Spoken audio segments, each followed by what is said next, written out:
Hello there.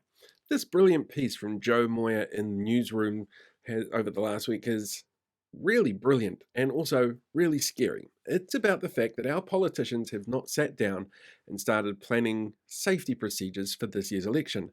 We're already in the midst of the election cycle. We've got the billboards up, the meetings are going ahead, people are out there campaigning, and the politicians have just kind of kept putting off having tough conversations around what needs to be done to keep people safe. And it's not just about keeping the politicians safe who are seeking re-election or people who have put their names forward to be elected. It's also about people being involved in that democratic process. We have such an open democracy here, and usually we have such ease of access to our MPs that we kind of have trouble working out how something like this could happen here. But there are a number of examples of it couldn't happen in this country until it did. Like when James Shaw was attacked and had his eye socket broken by somebody who ended up at the Wellington protests, who was then arrested as well for other things after the protests.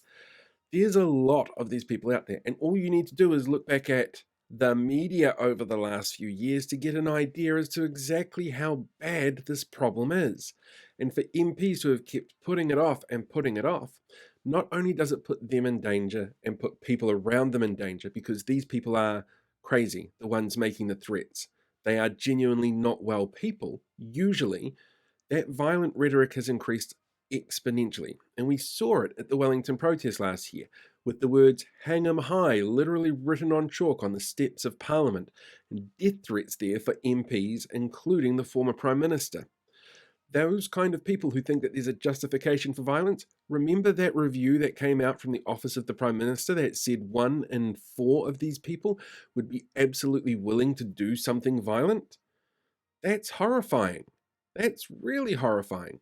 And the interesting thing for me in this as well is how the parties have responded. Almost every party has said, yes, we need to do something about this. We have clearly seen issues. And that ranges from ACT all the way through to the Greens and everything in between, with the exception of National. National, like, well, we don't see there being much of an issue. We're going to do what we always do. We put in a few added security features, like people who are out door knocking have to go with somebody else, and we're only doing it during daylight hours. And those are good safety features in there. But for Chris Bishop to play this down after one of his potential MPs went into a meeting full of sovereign citizens issuing death warrants to local councillors and turned around and says, I'm one of you guys. That's really worrying. After National MP Simeon Brown had death threats against him, where some dude from Christchurch was arrested and convicted for it. That's really worrying that their party is downplaying it.